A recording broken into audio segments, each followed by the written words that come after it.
E aí, meu querido irmão, querida irmã, o que significam estas palavras? Primeiro, o cedro do Líbano é a árvore mais majestosa do Oriente. É alta, muito alta, vigorosa, da madeira boa. Melhor madeira, dentre as melhores madeiras, é o cedro do Líbano. Tanto que ainda hoje, na bandeira do Líbano, o símbolo aparece o cedro. Aquele cedro que tem a fórmula triangular. Pois bem, o que é que Deus diz? Eu mesmo tirarei um galho da ponta, da copa do cedro. Imagine Deus envergando o cedro, envergando aquela árvore gigante e quebrando um olhinho dela, o galho. Deus dobra o orgulho do cedro. Deus dobra a majestade do cedro. Por isso ele vai dizer no final, eu sou o Senhor, que abaixo a árvore alta e elevo a árvore baixa. Então, a primeira lição da leitura de hoje, uma primeira lição importante. Deus dobra o orgulho dos grandes. Que ninguém se julgue Deus nesse mundo, porque um só é o Senhor nosso Deus. Lembre do cântico de Nossa Senhora do Magnificat, que Deus, ele despede os ricos sem nada e eleva os humildes. Dobra do trono os poderosos, derruba do trono os poderosos, exalta os pequenos. Então, a grandeza de Deus, diante da qual o homem deve se reconhecer humilde e pequeno. Eu mesmo tirarei um galho da copa do cedro, do mais alto dos seus ramos. Arrancarei um broto e o plantarei sobre um monte alto e elevado. E aqui a segunda lição da leitura de hoje, a mais importante. Esse olhinho que Deus vai arrancar do cedro do Líbano, o que é um olhinho? O olhinho é nada.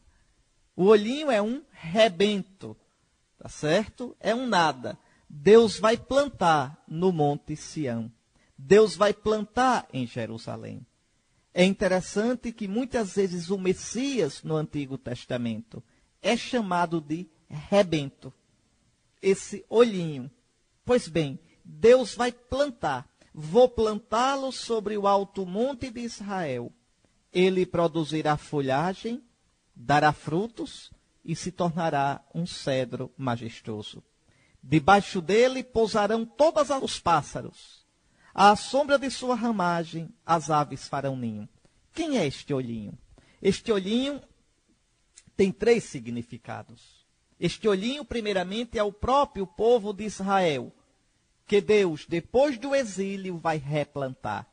Ah, como é bonito! O nosso Deus é o Deus que sempre está disposto a recomeçar. Nunca se cansa de recomeçar. Nunca perde a paciência, nunca se esgota, nunca exaure suas forças. Sim, Deus vai recomeçar com Israel.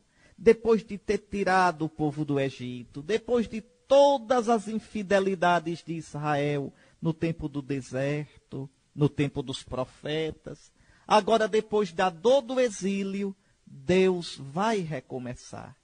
Deus vai plantar esse olhinho de nada que é o povo de Israel, para que ele volte a florescer. Então este é o primeiro sentido. Há um segundo sentido. O verdadeiro olhinho, o verdadeiro rebento, que será originado de Israel, que nascerá de Israel, é o Messias. Então, este olhinho é o povo de Israel, primeiro sentido. Este olhinho é o Messias, segundo sentido. É o Nezer, o rebento. Nezer, ou outra palavra igual a Nezer, Nazi, que quer dizer o consagrado. Então, Jesus é o rebento consagrado. É o Nezer e é o Nazi. Por isso ele será nazareno, nazareu. E a Escritura vai dizer, ele foi morar em Nazaré para se cumprir o que os profetas tinham dito. E o que foi que os profetas diziam? que o Messias seria Nezer, rebento, Nazi, consagrado, Nezé, Nazi, Nazareu. São as mesmas consoantes. E esse jogo de consoantes é muito importante no país de Jesus, no hebraico, na língua de Jesus.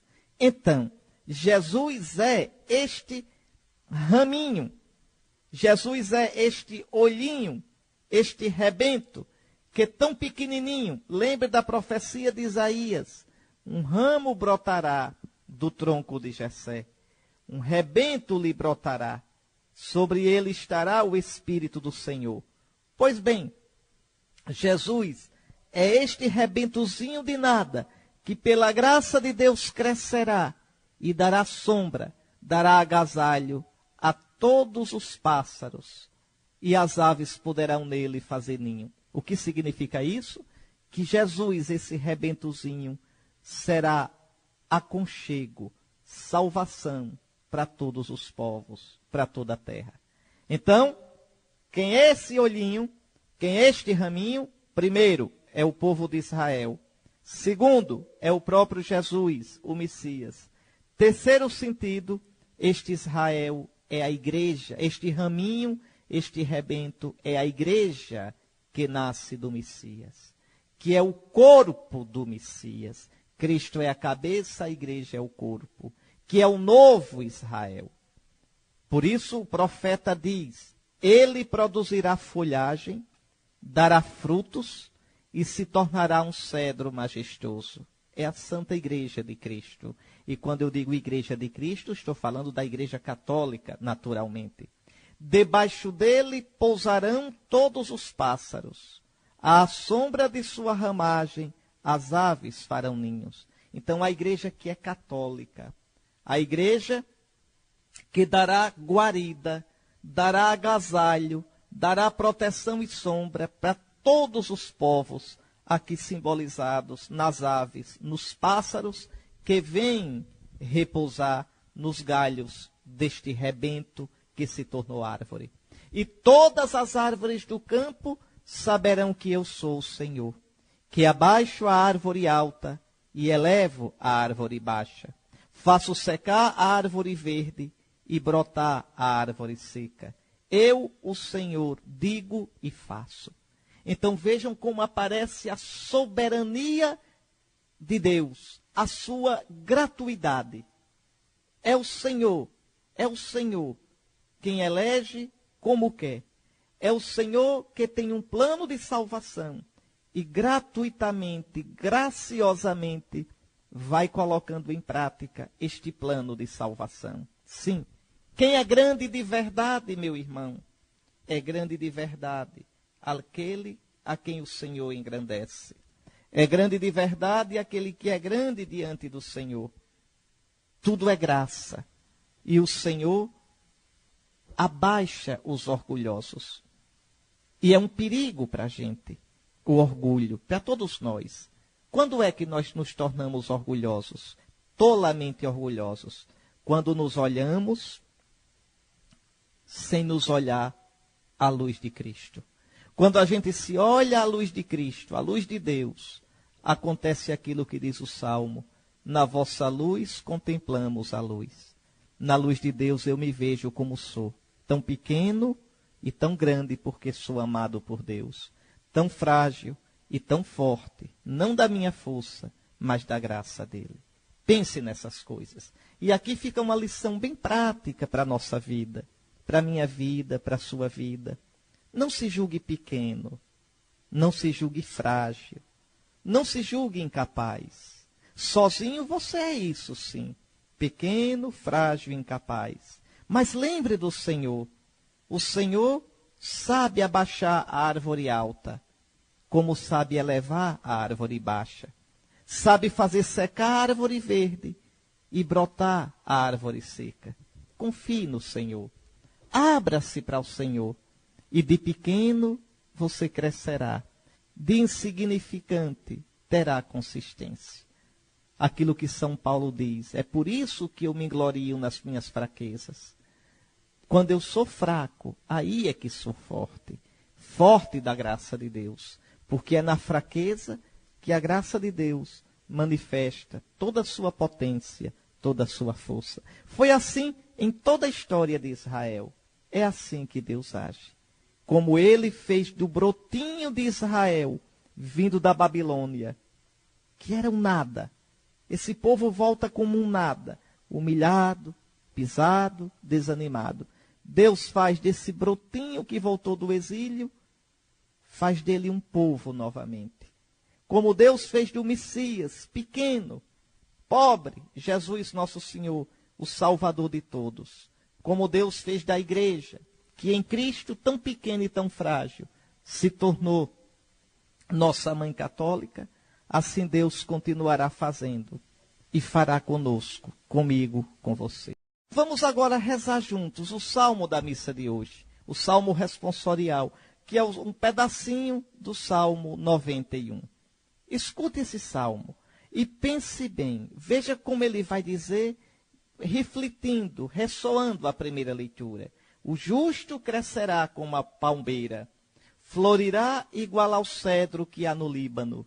Na casa do Senhor estão plantados, nos átrios do meu Deus florescerão. Mesmo no tempo da velhice darão frutos. É isso mesmo. Primeiro, essa imagem tão bonita, o justo crescerá como a palmeira. Na verdade, o texto bíblico não fala em palmeira, fala em tamareira. A tamareira é um tipo de palmeira, mas tem uma coisa particular, a tamareira. O tronco dela é retinho como uma régua, reto. Ou seja, o justo crescerá reto. O justo crescerá diretamente para cima, sem titubeios. O justo cresce para Deus. O justo dá fruto no Senhor. Mesmo na velhice, quando humanamente chega a fase da esterilidade, mesmo ali, o justo dará fruto, mesmo na sua velhice. Frutos segundo o Senhor. Está aí, meus irmãos. Esta leitura continua aquela de domingo passado. Lembre, São Paulo dizia que nós sofremos no tempo presente com os olhos fixos na recompensa. Porque olhamos não o que é visível passa, mas olhamos para o que é invisível, para o que não passa. Então o cristão enfrenta os desafios da vida, os combates da vida, unido a Cristo e com a esperança na recompensa do céu. E aí o apóstolo continua aquele raciocínio. Olha o que ele diz.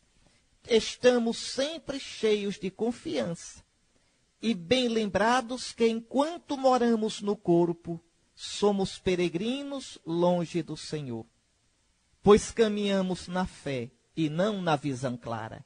Oh, meus irmãos, que afirmações bonitas.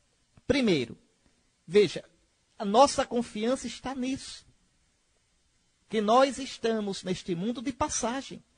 O cristão espera no céu. O cristão espera a vida eterna. O cristão mede as coisas desta vida à luz da eternidade. Os cristãos têm firme a esperança na glória do céu, meus irmãos. Um cristão que só pensa na terra, um cristão que meça tudo simplesmente com a medida da terra, termina sendo infiel a nosso Senhor.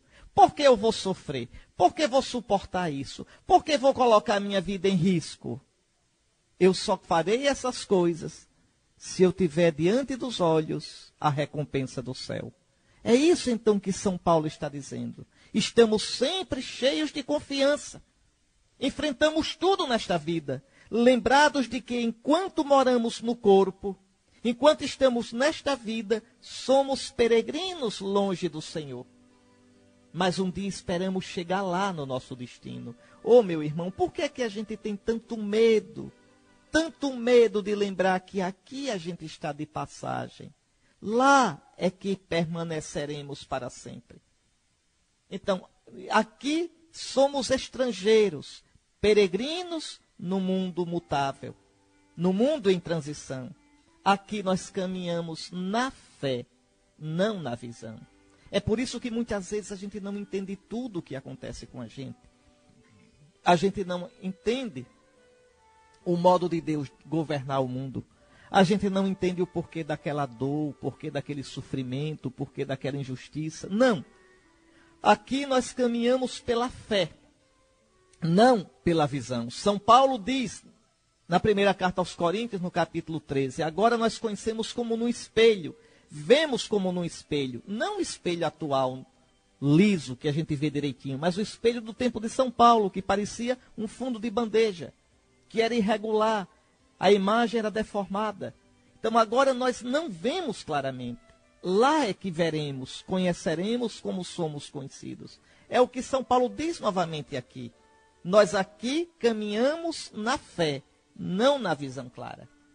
Mas nós sabemos, eu sei, meu irmão, e você deve saber, que a recompensa do céu nos espera. Por isso vale a pena lutar contra o pecado em nós, contra o pecado no mundo. Vale a pena amar nosso Senhor, vale a pena ser reto, ser bom, porque caminhamos para Ele. Para Ele. Nós aqui somos peregrinos longe do Senhor. Lá estaremos com Ele. E aí São Paulo continua. Mas estamos cheios de confiança e preferimos deixar a moradia do nosso corpo para ir morar junto do Senhor. Está aí. O cristão sabe que assim que morre, vai morar junto do Senhor. O corpo é sepultado. O corpo só ressuscitará no último dia. Mas na sua alma o cristão ressuscita logo após a morte. Por isso São Paulo diz, nós estamos cheios de confiança e preferimos ir morar junto do Senhor, deixar esse corpo agora. Aqueles que dizem que os mortos estão dormindo, desconhecem a Escritura. Você pode dizer que os mortos estão dormindo no sentido dos seus corpos. A gente faz aqueles que adormeceram no Cristo. Vejam, mas nas suas almas estão bem despertos, estão no céu, na glória de Cristo. Basta olhar o Apocalipse. Os justos, os espíritos dos justos que rezam, que intercedem, que louvam o Senhor no céu. Então, mas vamos lá. Estamos cheios de confiança nessa glória que o Senhor nos prepara. Domingo passado, São Paulo disse, os sofrimentos da vida presente não têm proporção com o peso de glória, a consistência da glória que nos está reservada no céu. Olhe para isso, meu querido irmão. Acredite nisso. Por isso, confiamos e preferimos deixar a moradia do nosso corpo para ir morar junto do Senhor. É claro que ninguém quer morrer. É claro que o instinto de sobrevivência que o Senhor nos deu nos faz ter medo da morte. Mas por que esse medo da morte? Porque a morte foi associada ao pecado. A morte, que deveria ser uma passagem feliz, alegre, clara para o Senhor, por causa do nosso pecado, tornou-se algo negativo. A morte é como um salto no escuro. A morte é o perigo do nada, do inferno, do vazio, da derrota. Por isso nos dá medo. Mas a fé nos diz que a morte foi vencida. E que a morte aqui se torna bendita, porque se torna a passagem para esta entrada nos braços do Senhor. São Francisco de Assis distinguia muito bem isso. Ele dizia, louvado sejas, meu Senhor, por nossa irmã, a morte corporal, da qual ninguém pode escapar. Então essa morte se torna minha irmã, porque me leva para o Senhor. E aí o santo continuava, ai dos que morrem em pecado mortal, feliz de quem morre na tua graça, que a morte segunda não lhe fará mal. O triste, o miserável, não é a morte do corpo, é a morte do inferno, a morte da alma, é ser mandado para o inferno. Por isso ele diz, ai dos que morrem em pecado mortal. Veja, a morte simplesmente ele chama de irmã, mas essa outra morte, a morte da alma, o inferno, o viver longe de Deus, aí é que é uma miséria. Ai dos que morrem em pecado mortal, felizes os que morrem na tua graça, que a morte segunda, a morte da alma, o inferno, não lhe fará mal. É isso. Por isso São Paulo diz, estamos cheios de confiança e preferimos deixar a moradia do nosso corpo para ir morar junto ao do Senhor. Por isso também nos empenhamos em ser agradáveis a Ele. Por que é que eu me empenho em ser agradável ao Senhor? Porque eu amo e quero estar com Ele. Porque tenho a esperança de que um dia me espera o céu. Então, por isso também nos empenhamos em ser agradáveis a Ele, quer estejamos no corpo, quer já tenhamos deixado essa morada. Olha aí, olha os santos.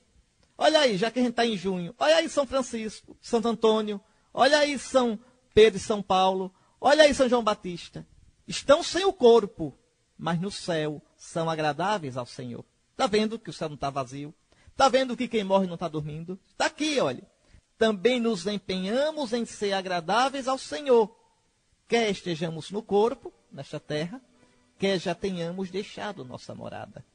Deixado essa morada física, este corpo. É assim que estão os santos no céu.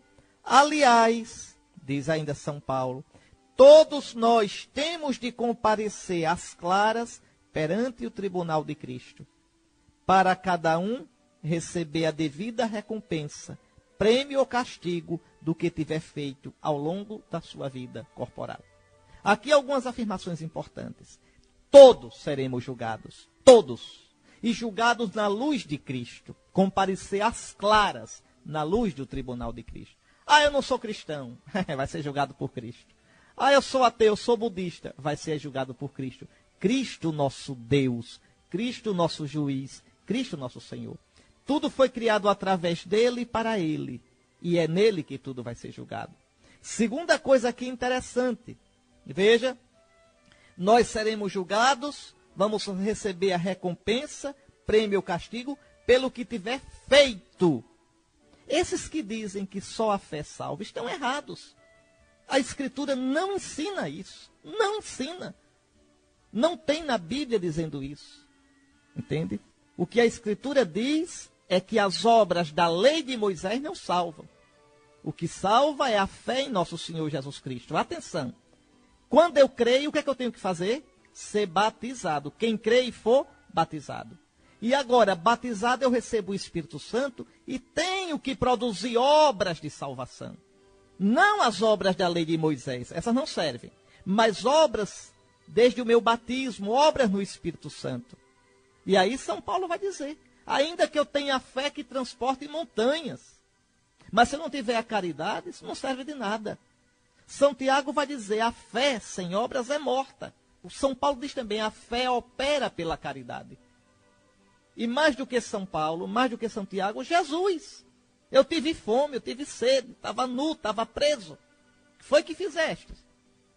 Então, está aqui. O que nós fizemos vai nos servir de prêmio ou castigo. Que ninguém se iluda. Que ninguém se iluda. Por que me chamais Senhor, Senhor, e não fazeis o que eu mando? Então veja, o próprio São Paulo diz claramente, todos nós vamos comparecer diante do tribunal de Cristo. E cada um vai receber a recompensa ou castigo pelo que tiver feito. Por isso, meu querido irmão, minha querida irmã, não desanime na prática do bem. Lute contra seu pecado. Lute contra seu pedaço ruim. Lute contra o seu vício. Cresça na virtude. Cresça no caminho do Senhor. Cresça na bondade. Está aí, meus queridos irmãos. Está aí. Porque nós um dia estaremos diante do Senhor para o julgamento. Na nossa alma, logo após a morte. E com a graça de Deus, com o nosso corpo ressuscitado no final dos tempos. Meus irmãos, que coisa tão bonita essas parábolas de nosso Senhor. Que coisas tão bonitas. Hoje ele nos fala do reino de Deus. O reino que ele veio anunciar. O reino que ele veio trazer. E o que é este reinado de Deus? É Deus reinando no coração do homem, no coração do mundo. Esse reinado que começa com a vinda de Jesus e será pleno quando Jesus se manifestar em glória um dia. Esse reinado no qual a gente já entra na sua plenitude no momento da morte, como São Paulo disse na segunda leitura de hoje.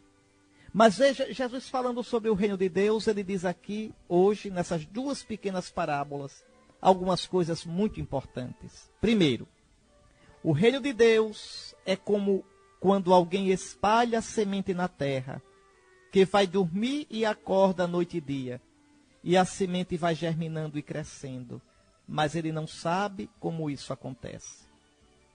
O reino de Deus, meu querido irmão, minha querida irmã, não é obra primeiro minha, do bispo, sua, do papa. O reino de Deus é dom de Deus. E é Deus quem faz crescer. Certo, a gente deve jogar a semente. Certo, a gente deve trabalhar pelo reino. Mas não é a gente quem dá o crescimento. O próprio São Paulo diz, eu plantei, Apolo regou. Deus é quem fez crescer. Não tem jeito, não depende da gente. Não estou dizendo que a gente não deve fazer nada. Não, a gente pode jogar a semente. Mas é Deus quem dá o crescimento. É o vigor de Deus que dá o crescimento. Está certo? E o reino cresce sem a gente saber como. É como o homem que semeou. Ele não sabe como isso acontece, como a semente germina. Olha aqui, a terra por si mesma produz o fruto. Primeiro as folhas, depois a espiga e por fim os grãos.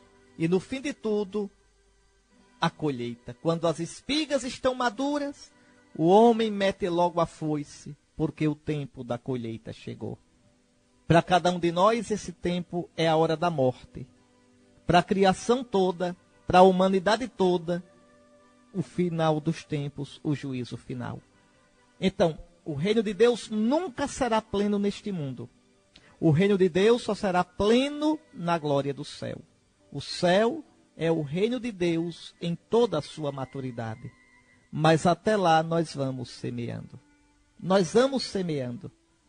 Uma outra coisa, uma outra parábola. Escute só. Com que mais poderemos comparar o reino de Deus? É como o grão de mostarda, que ao ser semeado na terra, é a menor de todas as sementes. Quando é semeado, cresce e se torna maior do que todas as hortaliças. E estende ramos tão grandes que os pássaros do céu podem abrigar-se à sua sombra. Lembre da primeira leitura. Do galhinho do cedro do Líbano, que vai crescer. E as aves virão repousar nos seus galhos, à sua sombra. Mas eu queria chamar a atenção para mais outras características do reino de Deus que aparecem nessas duas parábolas. O reino de Deus é obra de Deus. Segunda coisa, observe que o reino de Deus, ele aparece diante do mundo frágil, humilde, que parece que não vale nada. Observe o que é uma semente que você joga na terra. Sertanejo aí, uma semente jogada na terra se não chover, morre. Se o passarinho vier e comer, o reino dos céus é frágil, é como um grãozinho de mostarda, pequenininho, mas não se iluda, ele vai crescer. E aqui outra coisa, ele está crescendo, mas o crescimento do reino escapa ao nosso controle. Escapa. A igreja cresce, a igreja está viva sem a gente saber como, é obra de Deus. Não é o padre, não é o bispo quem pode garantir a fé do povo de Deus. É obra de Deus. É a força de Deus, é a graça de Deus. A gente vê tanto isso. Onde a gente menos espera, quando a gente menos espera, como a gente menos espera, o reino de Deus manifesta a sua força. E isto é aos poucos, não é no nosso prazo. Não é do nosso modo, não é com nossa força, e não é do nosso prazo. Mas, por outro lado, veja, o grãozinho vai se tornar uma espiga e dar fruto. O carocinho de mostarda, o grãozinho de mostarda, vai crescer e vai abrigar as aves do céu. Ou seja, o reino tem uma força, tem uma dinâmica que ninguém pode impedir. Então, o reino dos céus é humilde, parece que não vale nada. O reino dos céus vai crescendo pela força de Deus, vai crescendo aos poucos e de modo misterioso, e dará seu fruto de glória. E por último, as aves do céu vêm se agasalhar nos galhos do reino de Deus. O que é isso? Quem são essas aves do céu? Eu já expliquei na primeira leitura. É toda a humanidade. Toda a humanidade é chamada a entrar no reino de Deus. Deus quer que todos se salvem e cheguem ao conhecimento da verdade. E como será isso? Como é isso? Pela fé em nosso Senhor Jesus Cristo. Esse é o desígnio de Deus.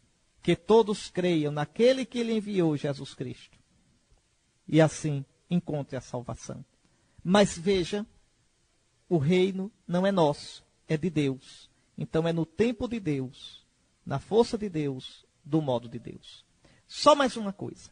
Este reino de Deus foi plantado no seu coração, meu irmão. Foi plantado no batismo e é regado. Essa semente plantada no batismo está aí em você e é regada na pregação, na escuta da palavra, na prática dos sacramentos, na obediência da fé.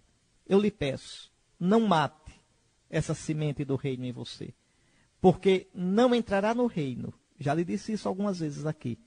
Quem não deixar o reino entrar no seu coração. Entra no reino quem deixa o reino entrar em si. Deixe Deus entrar na sua vida. Deixe Deus reinar na sua vida. Diga a nosso Senhor, Senhor, reina na minha vida. Reina, Senhor, nos meus sentimentos, nos meus afetos, na minha inteligência, na minha vontade, em tudo que eu tenho, em tudo que sou. Neste mês de junho, eu sei que está todo mundo embalado aí, já celebrou Santo Antônio e se preparando para a celebração João e São Pedro e São Paulo. Eu achei tão interessante. O pessoal é inteligente, criativo. Eu vi aqui num templo de uma congregação protestante, escrito assim. Era um convite para um São João deles. Então eles colocaram assim, 100 João com Jesus. Interessante, trocaram o São por 100. Mas olhe, fique com São João que você estará com Jesus. Lembre do que diz a Escritura, eis que o Senhor vem e com ele todos os seus santos. Nosso Senhor nunca vem sozinho, porque nosso Senhor é cabeça do corpo e o corpo é a igreja e nós somos os membros desse corpo. Não existe cabeça sem corpo, nem corpo sem cabeça. Eis que o Senhor vem e com ele todos os seus santos.